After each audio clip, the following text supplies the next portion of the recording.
A few months ago on this show, we did a short episode on TikTok's national security risks. And since then, we've gotten even more information about the dangers of the China-owned company. We've seen evidence of TikTok spying on US journalists. We've seen evidence of TikTok hidden state media accounts to influence US elections. We've seen Congress recently ban TikTok on most government-issued devices. At least 31 states have done the same thing, along with dozens of US universities who are banning TikTok access from university Wi-Fi networks. And we've seen FBI Director Christopher Wray noting that by Chinese law, ByteDance, which is the company that owns TikTok, is obligated to honor the wishes of the Chinese government. Under Chinese law, Chinese companies are required to essentially, and I'm going to shorthand here, basically do whatever the Chinese government wants them to in terms of sharing information or serving as a tool of the Chinese government. We also called early for the need to ban TikTok, not as a total solution to the problems of the attention economy that we've discussed on this show, but as a first and important step to deal with an honest threat. And we were accused of being xenophobic or participating in a new Red Scare against Chinese apps. But we're already seeing more people in the government and media saying they used to believe that it was sort of an overblown threat. But as we've seen more evidence of these national security risks playing out, we have to take these questions seriously. But how do we, as open societies, who might, in this case, ban TikTok, fight accusations of authoritarianism? Are we becoming no better than China? Today on Your Undivided Attention, we're going to do a deep dive on that question with Mark Fadul. He's the co-director of Tracking Exposed, which is a nonprofit investigating the influence of social media algorithms in our lives. And his work has shown how TikTok tweaks its algorithm to maximize partisan engagement in specific national elections, and how it bans international news in countries like Russia that are fighting propaganda battle inside their own borders. In other words, we don't all get the same TikTok, because there are different geopolitical interests that might guide which TikTok we see. And just a point of clarification before we get started, I often refer to the influence of the Chinese Communist Party in this episode.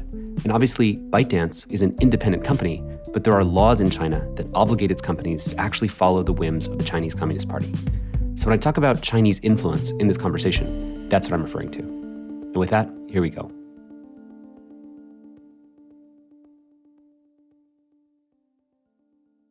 Mark, welcome to Your Undivided Attention. Hi, Tristan. Thank you for having me here. I've been in many conversations with people in Washington, D.C. and others that are very concerned about TikTok. And there really is this question in my mind of what to do about it. Now, we make all these claims about the potential power for the Chinese Communist Party to be able to have an influence over turning the dials up or down. And that's an incredible amount of soft power to be able to control not hard power like kinetic power, military power, but the soft power, the moral consensus, the values, what people think is right or wrong in the world.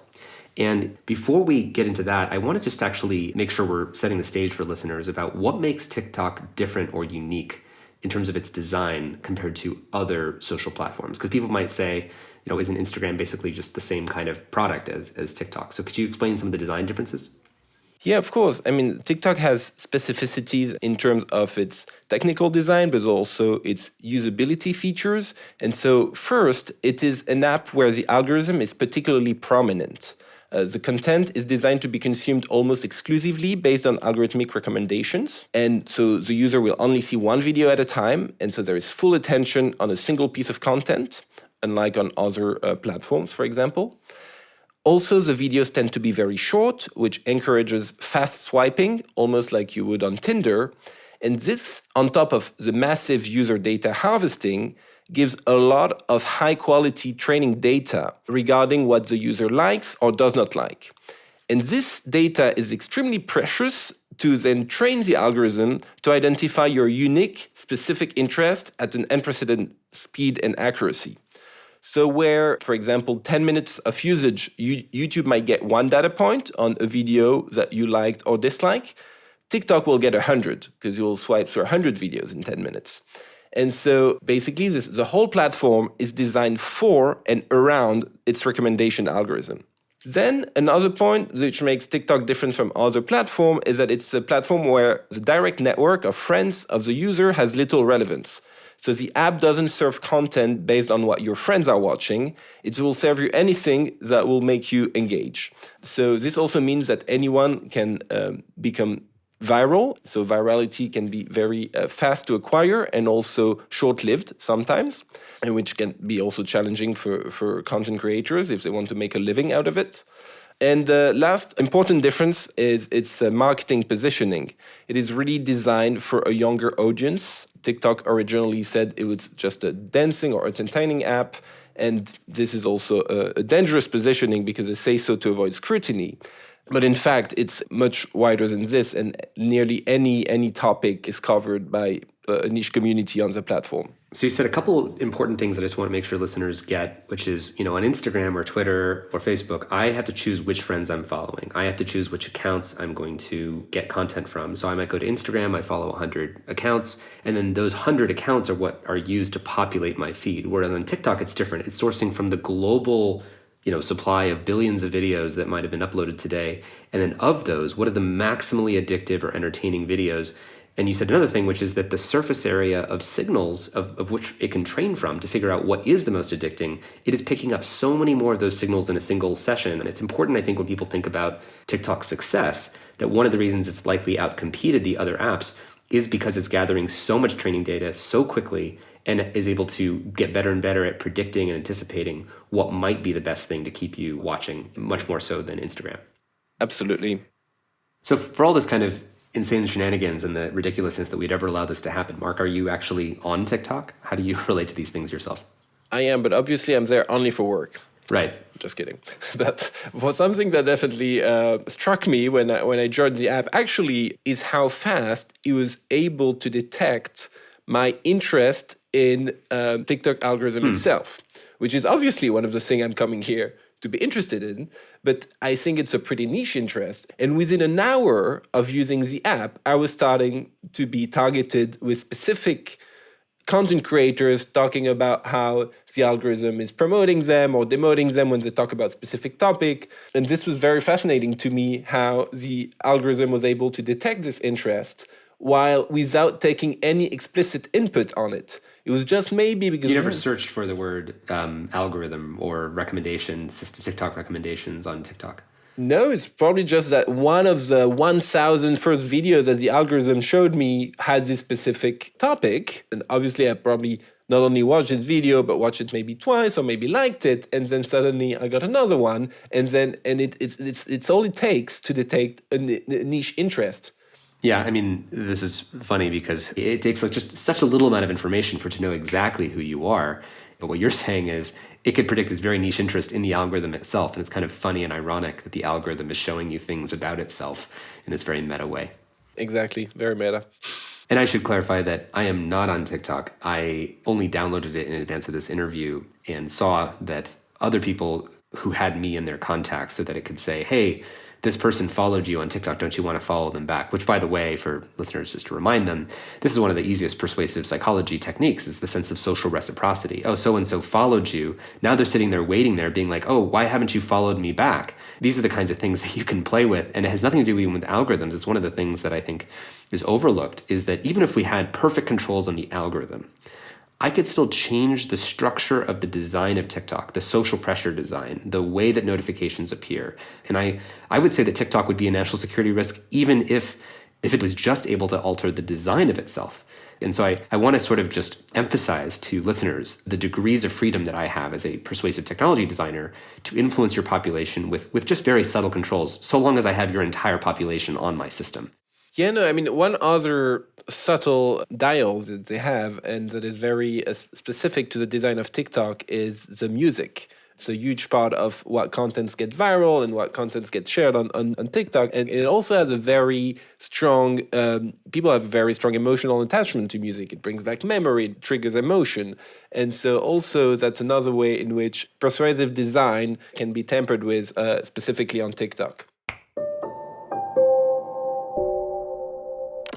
So let's get into what happens in the event of war. How could TikTok do whatever it wants in sort of shaping public perceptions? You did a whole report on the Russian invasion of Ukraine and how that played out over TikTok in 2022. Do you want to talk about that report? So basically, when the war in Ukraine unfolded, we started monitoring what content was being recommended to users in Ukraine and in Russia on the platform. And we noticed that overnight, TikTok had created basically a separate version of TikTok just for Russia. So it had put in place an upload ban, meaning that people could not post new content at all. And in particular, they could not post content regarding the war that was unfolding in front of them. And also, all international content was made inaccessible. And so they made this change without announcing it and only acknowledged it after the publication of a report which was exposing it. So first of all, it showed how the platform was acting in an opaque way regarding its policies. But also the consequence of these policies is that they created basically a bubble of Russian-only content. And what it meant for ordinary Russian user is that they couldn't see that the whole world was basically against the war and that it was stifling the scale of resistance.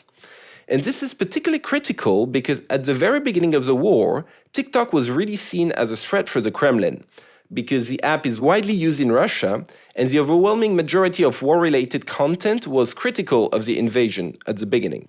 But the policy change implemented by TikTok completely inverted this tendency.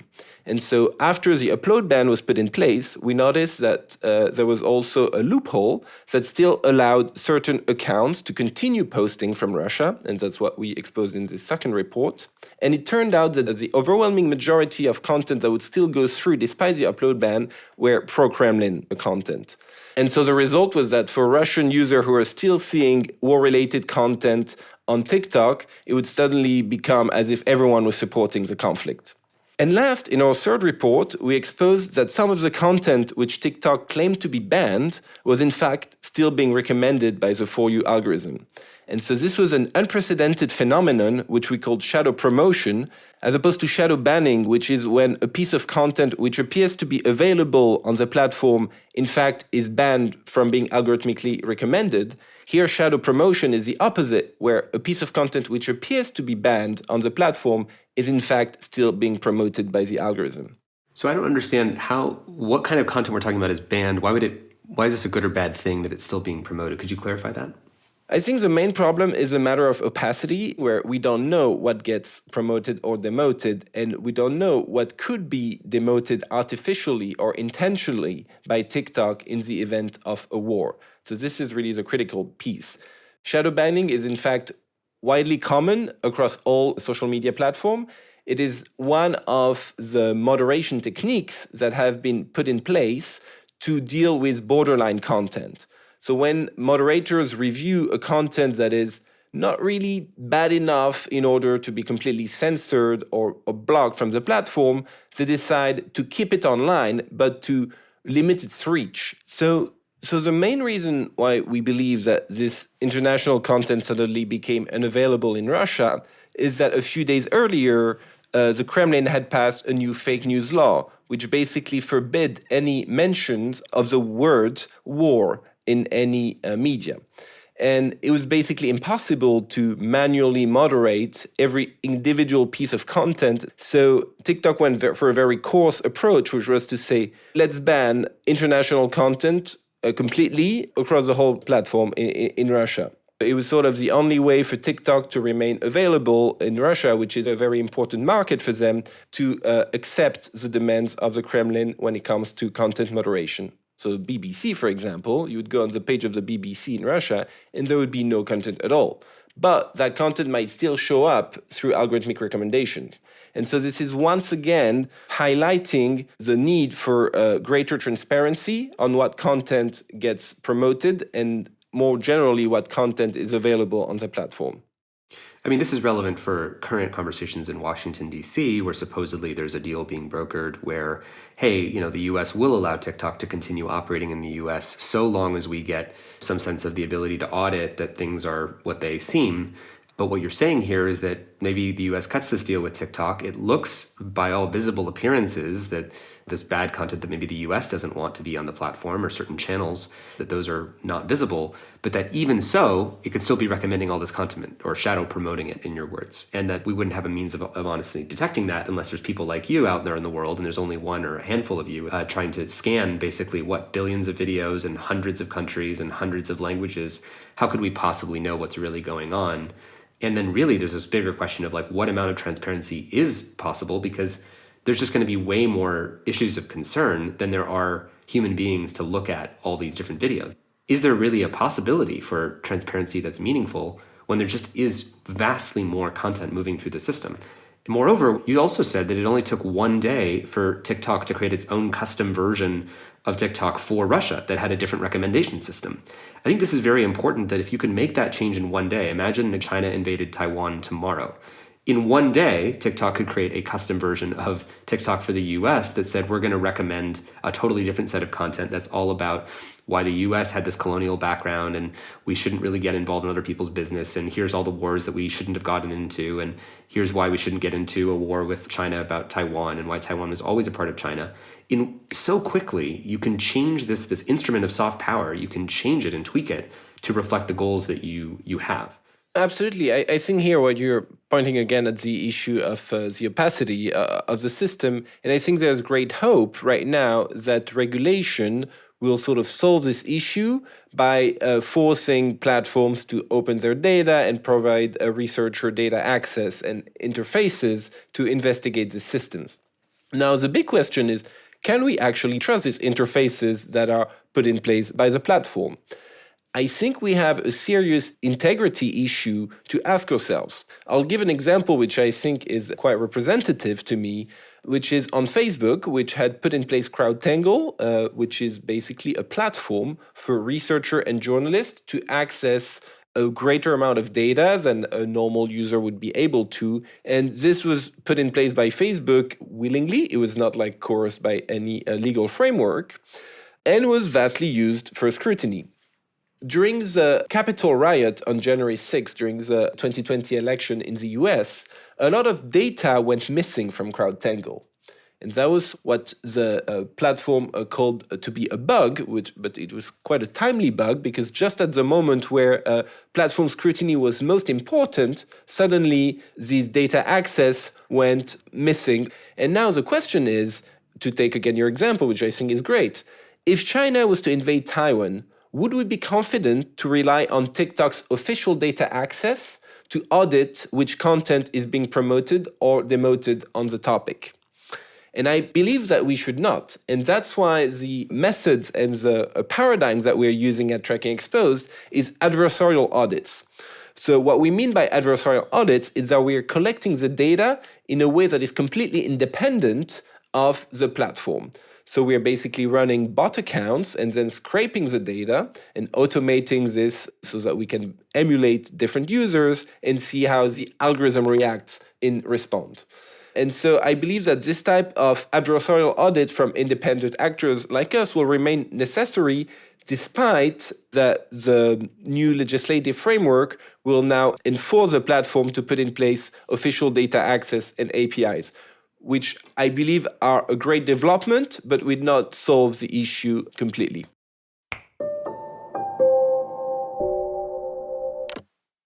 Tell us about the French elections, which your group monitored, and how TikTok has been impacting the French elections and maybe elections more broadly, and some of the risk areas that show up there.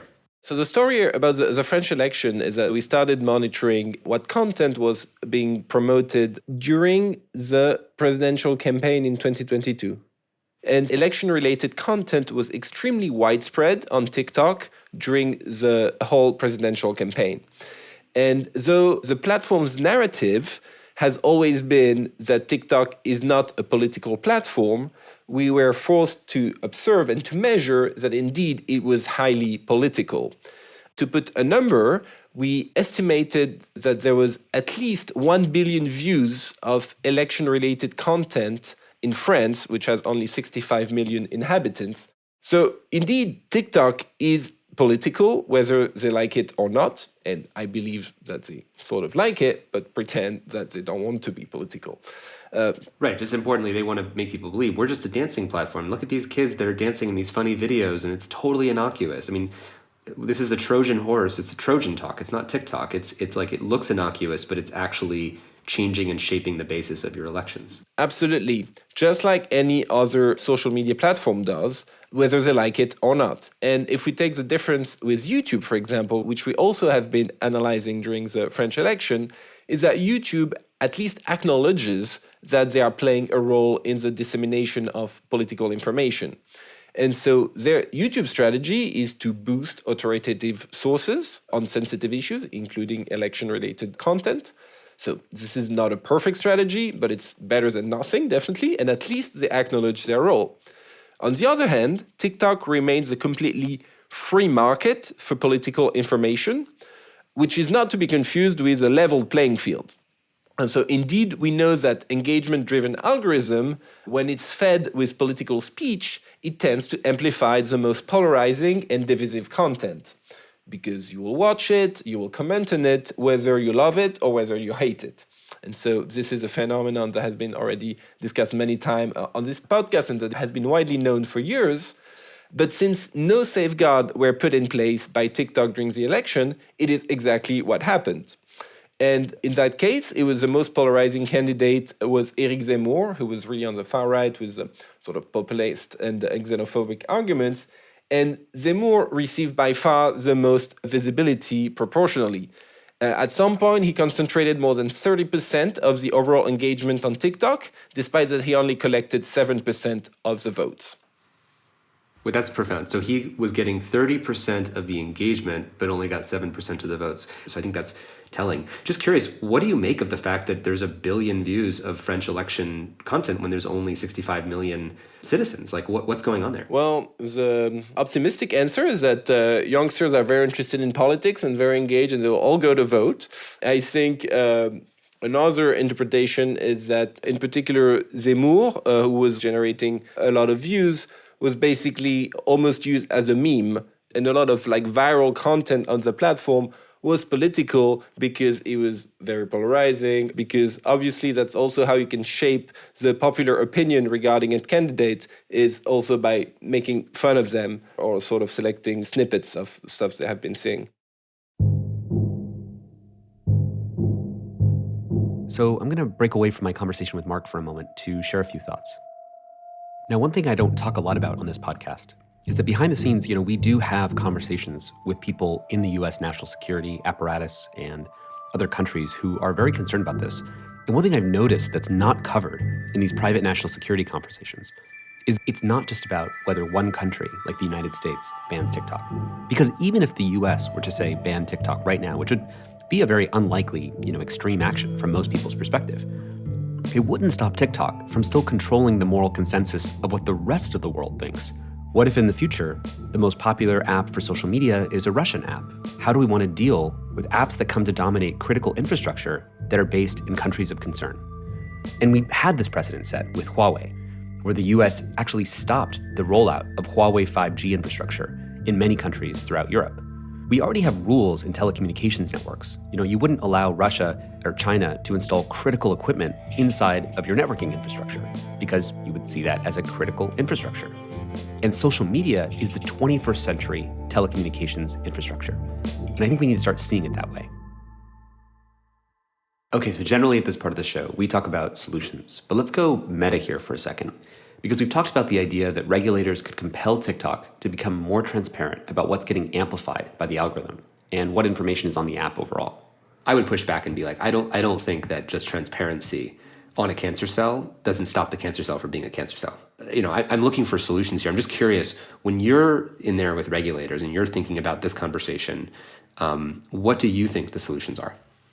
Yeah, I completely agree that transparency is just a first step to sort of expose the problem, but then the second step should be to propose better alternatives. And unfortunately, these alternatives do not really exist at this point. We have some things that are slightly better, like Mastodon, but they're not that usable or that widespread. But I believe we really need to shift the paradigm to completely different models, which are not driven by profit. So I think in particular, critical digital infrastructure, such as recommender system, should become public goods. or at least not be purely profit-driven. And so, sorry here to use an evergreen example to make the point, but I think it's relevant here. Wikipedia would never be such an authoritative, globally accepted source of truth if it was a for-profit. And it's also user-driven. And that's really the models that I believe in here to offer better an alternative. I believe in interoperable platform where users are empowered to choose and control their algorithm based on their own interests and not based on the interest of the platform, which is always going to be an engagement-driven model. So we have built a proof of concept for such an algorithmic marketplace for YouTube, which is called youchoose.ai. It's still a work in progress, but we're sort of trying to show that it's possible to think of alternative systems where the recommender system is in fact working for the user and not against it. So first, I totally agree with you on the Wikipedia point, that the reason we trust Wikipedia is because it operates in the public interest and not for some private interest, and it probably couldn't have worked any other way. One thing I might disagree with you on is on the idea of being able to pick your own recommendation system. I understand, obviously, the point of that. I'm not against that. But I think that one of the problems that we also want to solve here is the breakdown of shared reality. That if we have systems that are maximizing for just personalized benefit, I think that there needs to be a kind of a portfolio of media. And just like we have kind of a fairness doctrine for somewhat equal airtime, fair airtime between different politicians who are making their points or different ideas making their points on a debate stage about a topic, I feel like there needs to be a kind of a fairness to a shared reality and individual realities. It's not that we want just a shared reality, some kind of communist top-down, we all see the same thing. But if we don't have some basis for knowing what's going on and orienting even personalized sources of sense-making towards a synthesis-oriented, knowing what's true between our ideas, rather than just getting confirmation bias on a stack of recommended stuff that just confirms what my tribe already believes, I think that we need to be careful when we come up with marketplaces where people can choose their own algorithm, that those algorithms have a kind of design code. Just like we have safety codes for buildings or earthquake codes or fire codes, I think there's sort of like a design code which would want to be democratically run through a process. But part of what it would include is the notion of how does it enable a shared reality? And is there a way that can be designed with incentives, at least, that orient people to better collaborative sense-making and better coordination? I'm curious what you think of that. No, absolutely. I mean, I 100% agree. And I think that the same way that content moderation has always been necessary on online platform, we're also going to need some form of moderation mechanism on an algorithmic marketplace, including, for example, standards and code of practice on how it should be built, or like requirements in terms of transparency, that sort of thing. I do think, though, that there is a limit to how much paternalism can be put inside of the design of an information system, because people will eventually seek for the information that they're looking for. So I think that what's important here are the default settings. The default settings should indeed entice people to have a diverse point of view. Right now, the default setting is that we are promoted mind-numbing content, which is not particularly diverse, but also not particularly interesting. Yeah, I think that what this triggers is in most people when they hear this is, well, who are you to decide what is mind-enhancing versus mind-numbing? And the problem is, if we don't decide, we're going to get mind-numbing, we're going to get breakdown, we're going to get decoherence, conflict, civil war type recommendations, because those are the ones that are the most engaging. And so the question is, by what means would we start to feel comfortable putting our hand on the steering wheel? And actually, I would refer listeners back to our episode with Fred Turner, who's a professor at Stanford and wrote a book called The Democratic Surround, in which there was a notion of how do we do democratic principled media, meaning media that increases tolerance, that cultivates in people the virtues of citizenship and the ability to be epistemically humble, meaning to be humble to what I know, that I don't know everything, that I can always learn something, and that to be seeking curiosity, to be seeking perspective expansion. And I would just say that one rule, like imagine a default setting, which I totally agree with, where that's what we should be caring about. What is the default? And the default that orients us towards perspective expansion rather than orients us towards perspective separation, division, certainty. And for any given worldview, there's always a more complex worldview that has even more considerations that we could be exposed to.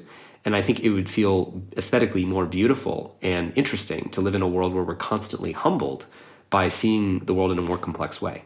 And those videos online and those posts online, they do exist, but they're not what's rewarded by today's recommendation algorithms. One of my concerns, getting to the next part of the conversation, is how government regulators are reacting to this. And you are speaking to a lot of EU regulators and governments around the world about what they should do. What do they understand? What do they not understand? What is the state of that conversation and what needs to happen? So I think both in the EU and in the US, regulators now really understand the threat and the risk of computational propaganda and information war, and that it's a really critical geopolitical battlefield, especially against Russia, because they are the most skilled and resourced to conduct that war. And so they are also starting to develop an infrastructure to face this threat. But they already understand that they are behind Russia, both in terms of the means invested and the methods that they are willing to use. There's also a bit of a moral dilemma, because do you want to basically do the same things that you think are morally wrong that your adversary is doing? And they're also starting to understand the arbitrary power that is wielded by platform and the need to have better legislative tools to regulate them.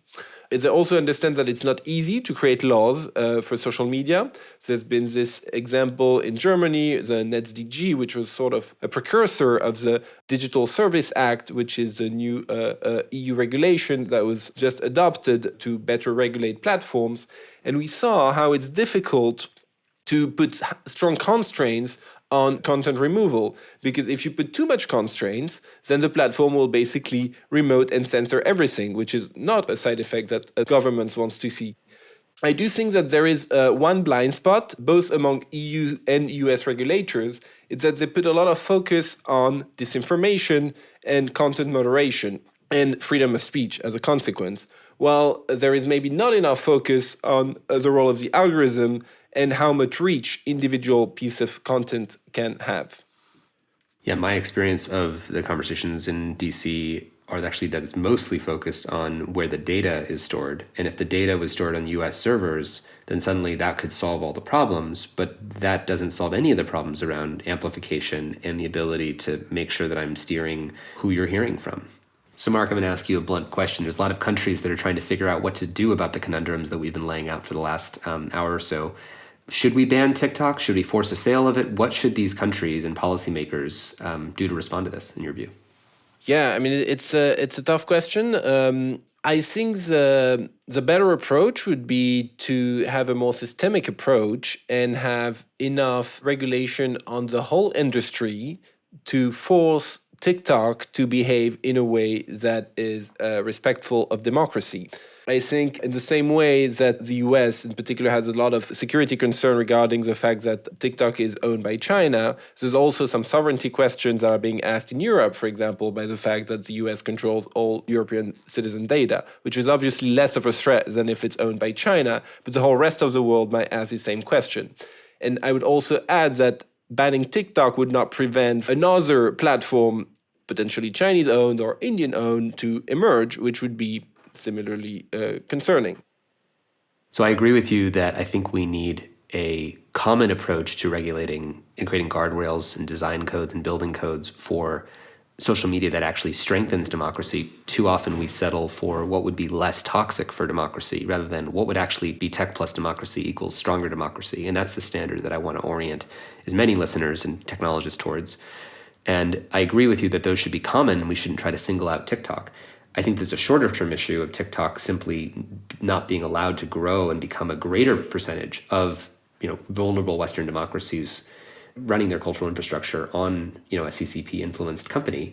And I do think there's sort of a two steps. My strong recommendation is a strong ban or a forced sale of TikTok to completely separate the operations so it has absolutely no link. We have to fork it completely or shut it down. India did this, and I think they sacrificed 200 million Indian TikTok users when India did do a full ban of 60 Chinese apps. And I think that can happen in the US. And then in addition to that, as you said, just like platform transparency is not sufficient, banning TikTok and calling it a day is not sufficient. We also are going to need these better guardrails for how all of social media can operate in a way that actually strengthens democratic societies.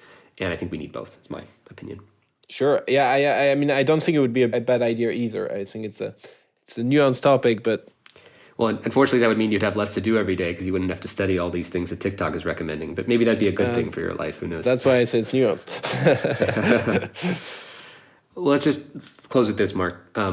So in terms of solutions, is there anything we didn't cover that you want policymakers to know, people working at TikTok to know, or that you want the public to know in terms of addressing these issues? I think in general, the recommendation should be the same, is that we should be really mindful of and intentional on the content that we are consuming.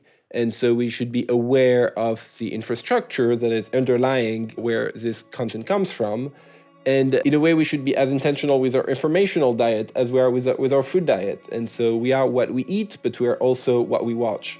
And I think you're doing a great job at the Center for Humane Technology in raising awareness among users regarding these issues. And I think education is going to be really a critical step to reach a better state of art. Well, you've helped us a lot with that goal right here by spending the last hour with us. Thank you, Mark, so much for coming on Your Undivided Attention. I hope this leaves listeners with a lot more to think about in terms of what the risks of TikTok are, how it's operating geopolitically, and real things that we can do about it. Thank you so much. Thank you, Tristan. It was my pleasure. Mark Fadul started his career building algorithms before quickly moving to analyzing their impact on society. And as part of that work, Tracking Exposed has been putting out reports highlighting how algorithms are influencing, tracking, and profiling all of us, not just on TikTok, but also on YouTube and Facebook. And Mark's organization has also built a set of open source tools so analysts and users can better track how the algorithm is affecting them. We're going to have links to the reports on Russian TikTok and the French elections in the show notes. And if you want to go deeper into the themes that we've been exploring in this episode, and all the themes that we've been exploring on this podcast about how do we create more humane technology, I'd like to invite you to check out our free course, Foundations of Humane Technology, at humanetech.com/course. Your Undivided Attention is produced by the Center for Humane Technology, a nonprofit organization working to catalyze a humane future. Our senior producer is Julia Scott. Our associate producer is Kirsten McMurray. Mia Lobel is our consulting producer. Mixing on this episode by Jeff Sudekin. Original music and sound design by Ryan and Hayes Holiday, and a special thanks to the whole Center for Humane Technology team for making this podcast possible. A very special thanks to our generous lead supporters, including the Omidyar Network, Craig Newmark Philanthropies, and the Evolve Foundation, among many others. You can find show notes, transcripts, and much more at humanetech.com. And if you made it all the way here, let me give one more thank you to you for giving us your undivided attention.